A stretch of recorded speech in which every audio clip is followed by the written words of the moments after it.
कर्नाटक के दक्षिण कन्नड़ जिले में बसे एक तीर्थनगर धर्मस्थला में सैकड़ों शवों को ठिकाने लगाया गया। इनमें से ज्यादातर लाशें महिलाओं और बच्चियों की थी। किसी किसी के शरीर पर तो कपड़े तक नहीं थे और साफ पता लग रहा था कि उनके साथ बर्बरता की गई।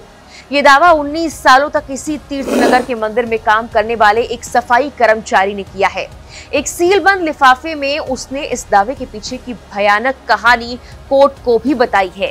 आखिर क्या है इसका सच?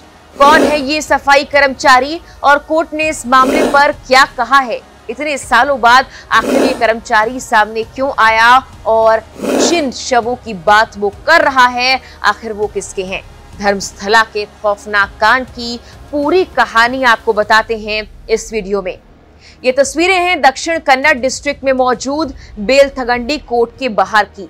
11 जुलाई को यहां पुलिस सुरक्षा में सिर से पैर तक नकाब से ढके एक शख्स को कोर्ट में ले जाया जा रहा था। उसकी आंखें रास्ता देख पाएं, बस इतना ही वो शख्स दूसरों को दिख रहा था। धर्मस्थला जैसे तीर्थनगर में भगवान के दर्शन करने जितनी भीड़ रहती है, उस दिन उतनी ही भीड़ इस नकाब से ढके शख्स को देखने के लिए उमड़ी। ये वही सफाई कर्मचारी था जिसने इस तीर्थनगर के कुछ ऐसे राजफाश करने का दावा किया है जो वहां आस्था रखने वाले किसी भी व्यक्ति की रूह कपा दे। उसके कोर्ट में जाने के बाद क्या हुआ, उस पर गौर करने से पहले ये जान लीजिए कि उसने आखिर क्या क्या दावे किए हैं। 3 जुलाई को मंगलुरु के पुलिस अधीक्षक और धर्मस्थला पुलिस स्टेशन में एक लिखित शिकायत दर्ज करवाई गई जिसने सबको हैरान कर दिया। ये शिकायत एक पूर्व सफाई कर्मचारी ने की थी जो 1995 से 2014 तक धर्मस्थला मंदिर प्रशासन के लिए काम करता था। उसने अपनी शिकायत में बताया कि उसने 1998 से साल 2014 के बीच सैकड़ों शवों को दफनाने या जलाने के लिए मजबूर किया गया। उसने अपनी शिकायत में बताया कि उसे 1998 से साल 2014 के बीच सैकड़ों शवों को दफनाने या जलाने के लिए मजबूर किया गया। इनमें ज्यादातर महिलाएं और नाबालिग लड़कियां थीं जिनके शरीर पर यौन उत्पीड़न और हिंसा के निशान थे। उसने दावा किया कि कई शव बिना कपड़ों के थे और कुछ पर गला घोंटने या तेज धारदार हथियार से चोट के निशान भी थे। सफाई कर्मचारी ने अपनी शिकायत में कुछ भयावह घटनाओं का जिक्र किया। उसने बताया कि साल 2010 में उसे एक 12 से 15 साल की स्कूल गर्ल का शव दफनाने के लिए कहा गया। वो लड़की स्कूल यूनिफॉर्म में थी लेकिन उसकी स्कर्ट और अंडरगारमेंट्स गायब थे। उसके शरीर पर यौन उत्पीड़न और गला घोंटने के निशान थे। ये शव कलेरी के पास एक पेट्रोल पंप के नजदीक दफनाया गया। एक और घटना में उसे एक 20 साल की युवती का शव जलाने का आदेश दिया गया जिसका चेहरा तेजाब से जला हुआ था, शरीर को अखबार से लपेटा गया था। उसने अपनी शिकायत में ये भी कहा कि उसे बार बार धमकियां दी जाती। उसके सुपरवाइजर कहते, अगर तुमने मना किया तो तुम्हें टुकड़े टुकड़े कर देंगे और तुम्हारा शव भी इन्हीं की तरह दफना दिया जाएगा। डर के मारे वो चुपचाप आदेश मानता रहा, लेकिन 2014 में जब उसकी अपनी परिवार की एक नाबालिग लड़की के साथ यौन उत्पीड़न हुआ तो वो रातों रात धर्मस्थला छोड़कर पड़ोसी राज्यों में छिप गया। सालों तक छिपने के बाद 2025 में उसने हिम्मत जुटाई और वापस लौटा। उसने पुलिस को अपनी शिकायत दी जिसमें उसने न सिर्फ गवाही दी बल्कि कुछ शवों की हड्डियों की तस्वीरें भी सौंपी जिन्हें उसने चुपके से खोदा था। जब वो पुलिस के पास गया था तो अपने साथ एक कंकाल भी लेकर गया था जिससे सब डर गए। उसने अपनी पहचान साबित करने के लिए अपना आधार कार्ड, पुराना कर्मचारी आईडी भी दिया। उसने लिखा, अगर इन शवों को सम्मानजनक अंतिम संस्कार मिले तो मेरे मन का बोझ कम होगा। इन मृत लोगों की आत्मा को शांति मिलनी चाहिए। उसने कहा कि वो और भी दफन स्थानों की पहचान कर सकता है, अपराधियों के नाम बता सकता है, लेकिन उसे गवाह संरक्षण अधिनियम 2018 के तहत सुरक्षा चाहिए।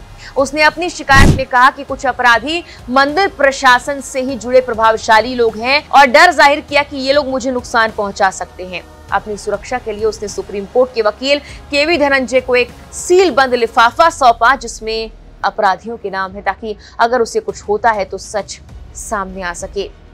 बता दें कि धर्मस्थला कर्नाटक के दक्षिण कन्नड़ जिले में स्थित एक प्रमुख तीर्थ स्थल है। ये मंगलुरु से करीब 75 किलोमीटर दूर है और हर साल हजारों श्रद्धालु यहाँ आते हैं। ये मंदिर अपनी अनूठी परंपरा के लिए भी जाना जाता है। जहां हिंदू पुजारी पूजा करते हैं, लेकिन मंदिर प्रशासन जैन समुदाय के पास है।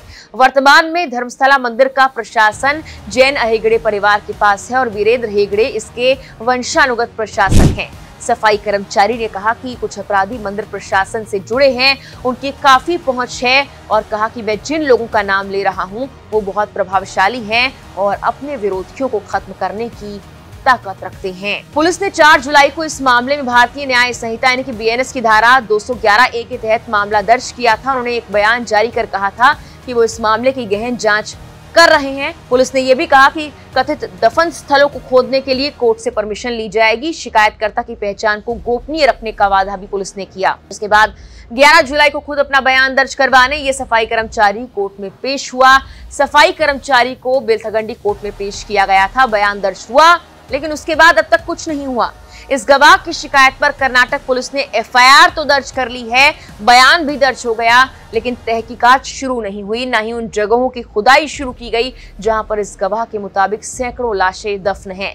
कर्नाटक के होम मिनिस्टर से जब सवाल किया गया कि पुलिस जांच आखिर शुरू क्यों नहीं की जा रही, तो उनका जवाब था पहले कोर्ट का डायरेक्शन आ जाए। इस एक गवाह के सामने आने से अब अचानक वो लोग भी सामने आने लगे हैं जिनका कोई ना कोई अपना गायब है या फिर रहस्यमयी तौर पर उनकी जान चली गई। साल 2003 में एमबीबीएस छात्रा अनन्या भट्ट के लापता होने का मामला भी सामने आया। उसकी मां सुजाता, जो सीबीआई में स्टेनोग्राफर रह चुकी हैं, हाल ही में वो 15 जुलाई को धर्मस्थला पुलिस स्टेशन में गई, शिकायत दर्ज करवाई। सुजाता को यकीन है कि उनकी बेटी उन अज्ञात शवों में से एक हो सकती है जिनका जिक्र सफाई कर्मचारी ने किया है। सुजाता कहती हैं, जब वो अपनी बेटी की गुमशुदगी की शिकायत लेकर पुलिस के पास गई थी तो पुलिस ने इसे गंभीरता से नहीं लिया था और उनकी बेटी किसी के साथ भाग गई है, ऐसा कहा था। वहीं कर्नाटक राज्य महिला आयोग की प्रमुख नागलक्ष्मी चौधरी ने भी 14 जुलाई को मुख्यमंत्री को पत्र लिखकर पुलिस की निष्क्रियता पर सवाल उठाए। उन्होंने कहा कि जब परिवार लापता लोगों की मौत की शिकायत लेकर जाते हैं तो पुलिस अक्सर गंभीरता नहीं दिखाती। इस बात पर उन्होंने कड़ी कार्रवाई करने की मांग की है। धर्मस्थला का अपना स्कूल, अपना कॉलेज भी है। इसके अलावा मंदिर में मुफ्त खाना भी खिलाया जाता है। ये देश के न सिर्फ प्राचीन मंदिरों में से एक है बल्कि देश के सबसे अमीर मंदिरों में से भी एक माना जाता है। लेकिन यही या आसपास से सौजन्या, अनन्या, नारायण, यमुना और ना जाने कितने ही लोग गायब हो गए और कुछ ऐसे डेथ केसेस आए जिनका खुलासा अभी तक नहीं हो पाया है। गुमशुदगी, रेप, मर्डर के ये केसेस जिनका सच अब तक बाहर नहीं आ पाया है। अब इस मामले में जांच के बाद ही साफ हो पाएगा कि सफाई कर्मचारी के दावों में कितना सच है। फिलहाल के लिए इस वीडियो में इतना ही।